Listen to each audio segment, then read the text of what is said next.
আসসালামু আলাইকুম। হ্যালো প্রিয় দর্শকবিন্দু, আজকে আপনারা জানবেন রাসূল সাল্লাল্লাহু আলাইহি ওয়াসাল্লামের যুগে একদল জিনের সত্য ঘটনা।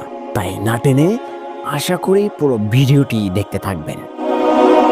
মহান পবিত্র কোরআন আল্লাহ রাব্বুল আলামিন বিভিন্ন সময় বিভিন্ন ঘটনা বর্ণনা করেছেন। জানিয়েছেন মুসলমানদের পূর্বেও বিভিন্ন ঘটনা এই পবিত্র কোরআনে। আবার এমন ঘটনাও জানিয়েছিলেন যা সমসাময়িক হলেও মানুষের অজান্তে ঘটেছিল।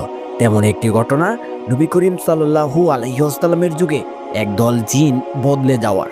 এই ঘটনাটি মহান আল্লাহ রাব্বুল আলামিন পবিত্র কোরআনে জানিয়েছেন। কোরআন নাজিল শুরু হওয়ার পর জিনদের আসমানি খবর শোনার ব্যাপারে বাধা সৃষ্টি করা হয়।